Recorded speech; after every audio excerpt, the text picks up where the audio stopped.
La puissance illégitime n'est point une puissance. L'idée de pouvoir implique l'idée de droit, sans quoi il n'y a qu'un pouvoir physique, c'est-à-dire la force. Donc, lorsque la Sainte Écriture prescrit d'obéir aux puissances, elle ne parle que des puissances légitimes. Le texte sacré, en expliquant pourquoi nous devons nous soumettre au pouvoir civil, nous dit qu'il est ordonné de Dieu même,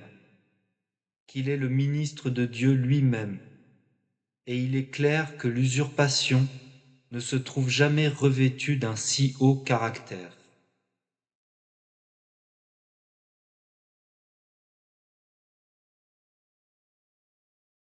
Si le pouvoir fait un scandaleux abus de ses moyens, s'il dépasse les justes limites, s'il foule aux pieds les lois fondamentales, s'il persécute la religion, s'il corrompt la morale,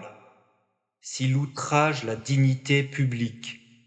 s'il attente l'honneur des citoyens, s'il exige des contributions illégales et disproportionnées, viole le droit de propriété,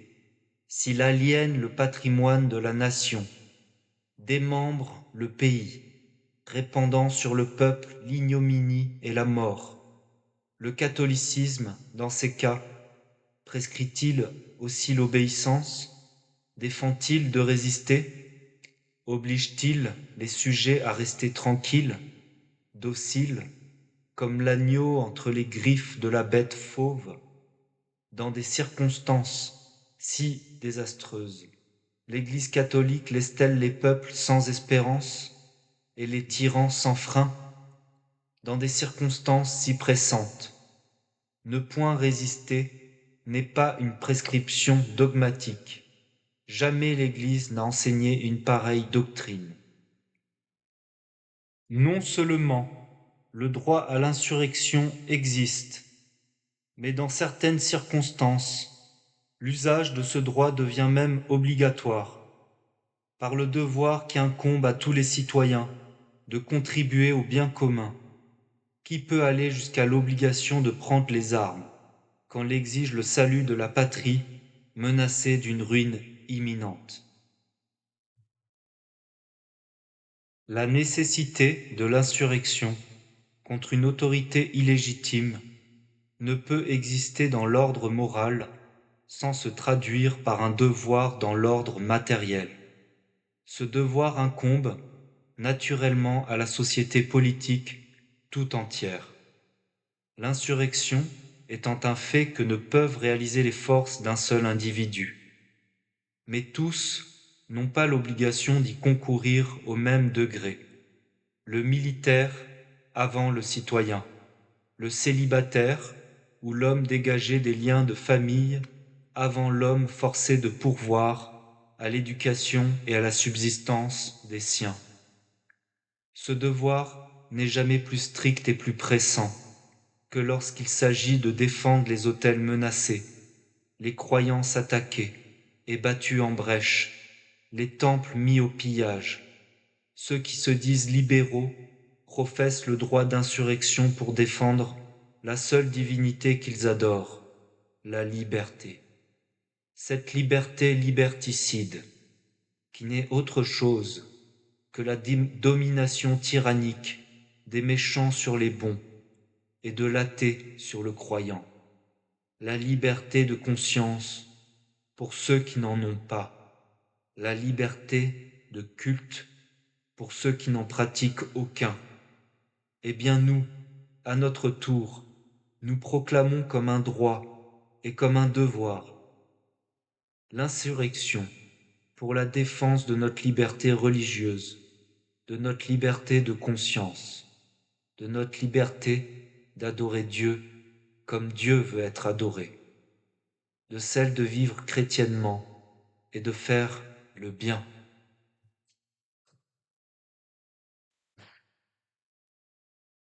S'il est évident que le gouvernement commande des choses injustes, qu'il est en opposition avec Dieu, Pourquoi ne pas briser son épée plutôt que de coopérer au mal, en violant la morale et la justice dont les droits sont bien supérieurs à ceux d'un gouvernement? On ne peut faire sous l'uniforme ce qu'on ne ferait pas sous le costume civil. Les soldats sont tenus à obéir qu'à celui qui commande avec autorité, et personne n'en a pour commander le mal. Les armes du soldat lui ont été confiées par la patrie, qui voit en lui le défenseur du droit et non le soutien de l'injustice. Nous affirmons que le soldat est obligé en conscience d'obéir à son chef toutes les fois qu'il ne sait pas d'une manière certaine ou que ce chef n'est pas son supérieur légitime ou que l'étant il lui commande des choses injustes ou mauvaises. Nous proclamons que les militaires doivent l'obéissance toutes les fois qu'il n'y a pas péché dans ce qu'on ordonne. Le militaire déjà enrôlé pour une guerre peut la présumer juste, quand il n'est pas assuré du contraire, et l'obligation qu'il a contractée d'obéir ne peut se détruire par le doute. Celui qui n'y est pas obligé ne peut s'enrôler pour une guerre sans être assuré qu'elle est juste. Il doit s'imposer aucune obligation dont il soupçonne l'injustice. Celui qui combat par sa faute dans une guerre injuste est obligé à réparer les dommages qu'il aurait causés. Celui qui est disposé à servir quiconque le paye, juste ou injuste, sans distinction de drapeau, est indigne d'absolution tant qu'il ne change pas de disposition. Est encore indigne d'absolution celui qui, reconnaissant défendre une cause injuste, ne se propose pas de l'abandonner au plus tôt et ne cesse pas immédiatement les hostilités contre les défenseurs de la cause juste. Un soldat peut continuer à servir un gouvernement illégitime ou injuste, mais uniquement en ce qui concerne le bien public, comme la poursuite de la contrebande, la garde des prisons, et non en ce qui pourrait contribuer à le soutenir lui-même. Le serment ne peut jamais être un engagement en faveur de l'injustice, ni obliger au mal.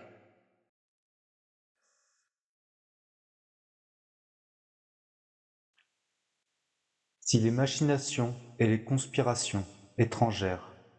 menacent de miner et de jeter par terre l'édifice national, sans qu'il soit possible de remédier à un si grand mal autrement que par la guerre, si la vénalité, ou si la trahison, la fureur impie, ou la manie antipatriotique de tout bouleverser, si la soif de l'ordre ou la folle ambition du pouvoir, si l'orgueil tyrannique de celui qui commande, ou la révolte de ceux qui devraient obéir, mettent la nation en danger de périr, comme périssent les nations, c'est-à-dire en perdant leur unité ou leur indépendance, si l'on marche à une décomposition assurée, en brisant systématiquement tous les liens sociaux, en gaspillant, pour les employer à fomenter les vices, les sueurs de ceux qui travaillent, en comblant les favoris de fortunes scandaleuses, en augmentant la dette publique d'une façon immorale et aux dépens des générations à venir qu'on appauvrit, en employant les contributions des bons citoyens à stimuler et à récompenser les mauvais, en faisant des lois qui favorisent un parti au lieu de les faire pour l'intérêt de tous, lois qui ne tardent pas à opprimer ceux-là même qui les avaient faites, si l'on contredit les sentiments naturels du pays, si l'on enlève son antique et noble caractère, si on raille sa foi et que l'on s'attaque à sa croyance en voulant lui substituer l'athéisme ou l'hérésie, si enfin, par tous ces moyens iniques, on mine les fondements de l'édifice national de façon à le faire écrouler, qui donc aurait la hardiesse de contester à un État le droit de recourir à la force pour défendre son existence contre ses ennemis du dehors ou du dedans?